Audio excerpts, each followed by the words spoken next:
Hey there folks, before we dive in, just a quick reminder to follow S News so you don't miss this or any of our future videos. And well, if you want to support us, go ahead and subscribe, like, and drop a comment below. It really helps us out. Ukrainian jet strike Russian drone factory, then this happened. At 2:45 p.m. local time on June 27, 2025, a Ukrainian MiG-29 from the 40th Tactical Aviation Brigade suddenly banked hard to the left as its weapons interface lit up with voltage warnings. Up to that point, the flight toward a Russian drone factory had been routine. But that was about to change in seconds. His radar warning receiver suddenly blared. The aircraft had been painted by an S-300 acquisition radar from 95 kilometers away. The pilot dropped down to just 500 feet, using the terrain to mask his approach while the weapons ran through their startup sequences. Each GBU-39 bomb needed to lock onto GPS, calibrate its inertial navigation system, and check its link to the improvised weapons interface. The process should take 30 seconds, but 2 minutes had already passed. At 2:48 p.m., all 4 bombs finally showed green. On his iPad, the target coordinates came up. A drone production facility 350 kilometers inside occupied territory, manufacturing 40 Shahed 136 drones per week. Intelligence warned that a Russian Kushoka 4 electronic warfare vehicle was protecting the site with 500-watt GPS jamming. The pilot checked his fuel. 2,100 kilometers range remaining. Once he launched the weapons, he'd have exactly 18 minutes over hostile territory before bingo fuel forced him to turn back. The S-300 radar intensified its scanning, joined now by an SA-15 system sweeping in from the southeast. In 6 minutes, he'd have to climb to 15,000 feet to launch, putting himself in full view of every air defense system in the sector.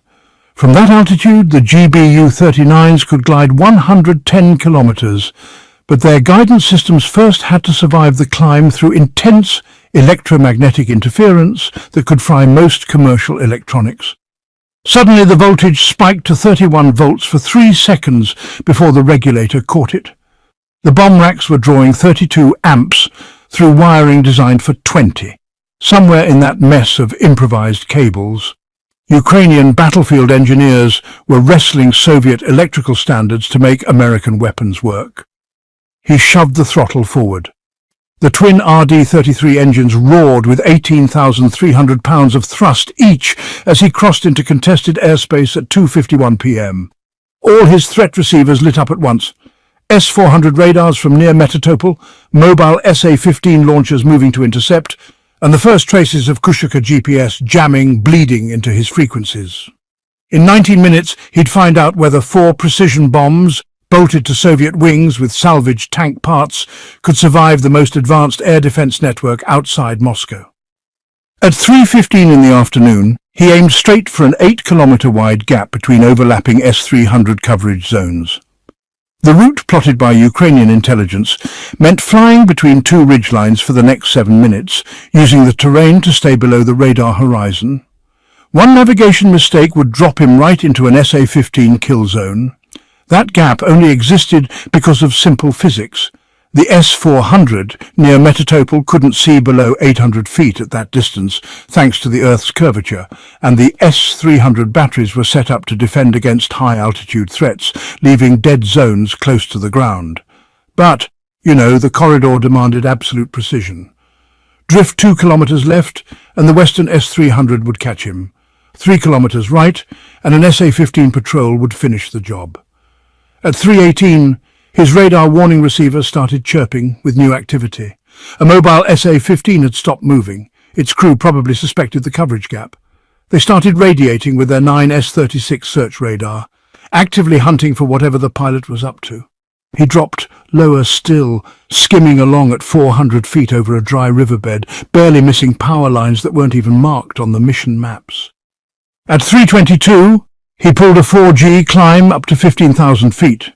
Right away, his radar warning receiver lit up. Multiple fire control radars had locked on. The S-400's gravestone radar punched right through Ukrainian jamming with 350 watts, bathing the MiG in enough electromagnetic energy to literally heat its radome. He had exactly 90 seconds to reach the launch point before entering the S-400's engagement envelope, where its 48 N-6E missiles could hit him in just 24 seconds. Timing was everything. 45 minutes earlier, Ukrainian Su-24AS had launched a missile strike on radars near Tomak, forcing them to shut down for a bit. Electronic warfare units were broadcasting fake radar returns, showing an attack package coming in from the northwest, pulling air defence's attention away, while the lone MiG came in from a totally unexpected vector. Every detail of the mission had been designed to create this 90-second window. As he prepared to release, his fuel readout showed only 12 minutes left for the return trip. The GBU-39S ran their final checks. GPS receivers tracking 5 satellites with 3-meter accuracy. Target coordinates were locked and loaded. The pilot glanced at his tactical display one last time. The nearest SA-15 battery was 41 kilometers to the southwest, safely out of range. At close range, but still far enough that a late response could be fatal, the S-400 radar emissions showed the battery was getting ready to fire. Physics meant their missiles would arrive about 30 seconds after weapon release.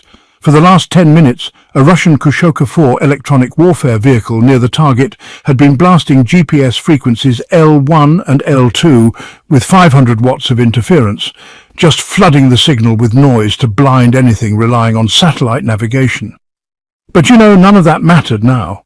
In just 60 seconds, the pilot would find out if American engineers had truly built the GBU-39 to work in one of the nastiest electronic warfare environments on the planet. The lives of Ukrainian civilians, depending on stopping drone attacks, rested on 37 kilograms of explosives and the electronics guiding them through the invisible storm ahead. At 3:28 local time, the pilot released the first GBU-39. The jet kicked upward as 250 pounds separated from the starboard pylon. Instantly, its GPS receiver detected massive interference on all channels. Within 200 milliseconds, the bomb's guidance computer logged a signal-to-noise ratio below acceptable limits and smoothly switched to inertial navigation mode. The Kushoka 4 operators 82 kilometers away had no idea their jamming had just defeated itself. 6 seconds later, the second bomb dropped from the port pylon, then the third from the centerline, and finally the fourth. Each bomb deployed its wings exactly 2.7 seconds after release, shifting from ballistic projectiles to guided gliders with a lift-to-drag ratio of 20:1. Their onboard computers calculated optimal flight paths to converge on the target from different angles, making sure no single point defense system could hit all 4 at once. They would fly 89 kilometers over contested airspace, arriving 30 seconds apart to maximize destruction with staggered detonations. The pilot immediately broke away, pulling 5 Gs toward the ground. His radar warning receiver showed SA-15 acquisition radars switching to track mode as their crews realized what was happening. The nearest battery launched 2 9M9 missiles at 3:29 and 15 seconds, but their intercept calculations showed they'd arrive 45 seconds after the MiG had already vanished behind terrain. Physics and engineering had already decided the outcome. The missiles would chase a target hidden by the Earth before they could close the distance. Meanwhile, the GBU-39S sped along their programmed routes at 180 meters per second. Each bomb's computer updated its navigation 20 times per second, comparing accelerometer data to pre-programmed waypoints stored in hardened memory. At 3:31, GPS signals briefly cut through the jamming, letting the bombs update their positions and confirm they were within 8 meters of their intended flight paths. Inertial navigation kept accuracy intact, even flying through the densest electronic warfare environment in the world. The first bomb locked onto its target at 3:32 and 44 seconds using its uncooled infrared seeker. The metal roof of the assembly building radiated heat differently from the surrounding structures, creating a thermal signature that matched reference images with 94% confidence. The bomb adjusted its final course with calculated tail fin movements, striking at a 68-degree angle for maximum penetration. The second weapon hit the electronics workshop 28 seconds later. This building housed the guidance system programming stations, where Iran-designed autopilots were configured for specific targets. Without this capability, completed drones became expensive model aircraft, incapable of precision strikes. The bomb punched through the reinforced roof and detonated among workbenches loaded with circuit boards, laptops and programming equipment. The overpressure wave destroyed sensitive electronics throughout the facility, while shrapnel shredded anything that survived the initial blast. At 3:33 and 41 seconds, the third GBU-39 struck the storage warehouse. Intelligence estimated 15 to 20 fully assembled Shahed 136 drones were stored here awaiting deployment, each carrying 40 kilograms of explosives. The hit triggered a massive secondary blast as the drones exploded. The combined detonation not only wiped out the stockpile, but also crippled the logistics chain, supporting drone operations across the entire southern sector. Fuel, spare parts and maintenance equipment worth millions of rubles were obliterated in seconds. The fourth bomb hit what remained, finishing the destruction. The Kushoka 4 operators finally realized their jamming had failed when the explosions shook the target complex.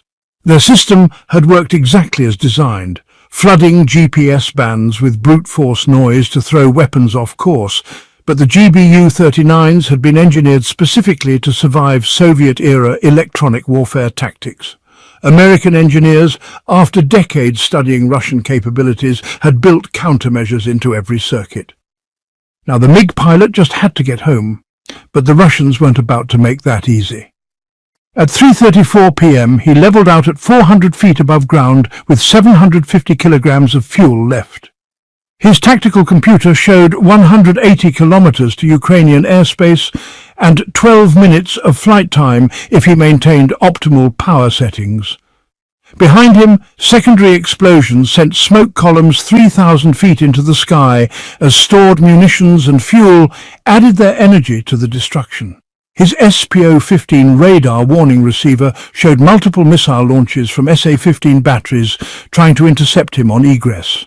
Their 9M9 missiles hit Mach 2.8 within seconds, but the pilot's speed and altitude kept him ahead. Terrain masking would hide him before the missiles got within their 15-kilometer effective range. A river valley ahead offered natural radar cover that would break their lock in 45 seconds. Russian air defense commanders ordered 2 Su-35 fighters from Berents to intercept, but physics again worked against them. The fighters needed 8 minutes to reach the MiG's position, by which time he'd be 75 kilometers closer to friendly airspace.